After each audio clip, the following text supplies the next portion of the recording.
തൃക്കരുവ ശ്രീ ഭദ്രകാളി ക്ഷേത്രത്തിൽ ചാന്താട്ട ചടങ്ങുകൾ 12-ന് നടക്കും. ഭാരവാഹികൾ വാർത്താ സമ്മേളനത്തിലാണ് ഇക്കാര്യം അറിയിച്ചത്. ഗുരുതി പൂജയും അന്നദാനവും ഇതോടനുബന്ധിച്ച് നടക്കും. ചാന്താട്ടം കണ്ടു തൊഴുതാൽ ഉദ്ദിഷ്ടകാര്യ സിദ്ധിയും രോഗശാന്തിയും സർവൈശ്വര്യവും ലഭിക്കുമെന്നാണ് ഭക്തജന വിശ്വാസം. ഭക്തർക്ക് ചാന്താട്ട വഴിപാട് നേർച്ചയായി നടത്താനും ഇതോടൊപ്പം സാധിക്കുന്നു.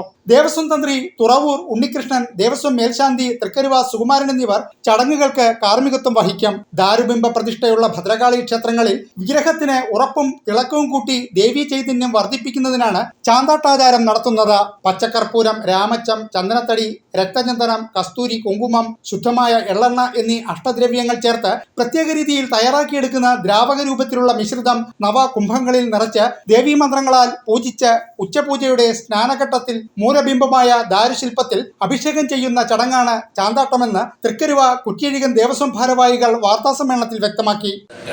അതായത് വരിക പ്ലാവിൽ കുത്തിയെടുത്ത ശില്പമാണ്, ഒരു 5 അടിയോളം പൊക്കത്തിലുള്ള ശില്പമാണ്, ഈ ഭദ്രാദേവിയുടെ ശില്പമാണ് അവിടെ ഉള്ളത്. അപ്പോൾ ആ ബിംബത്തിന് തിളക്കവും മിനുക്കവും ചൈതന്യവും ഒക്കെ കൂടുവാനുള്ള ഒരു സംവിധാനമാണ് ഈ ചാന്താട്ടം.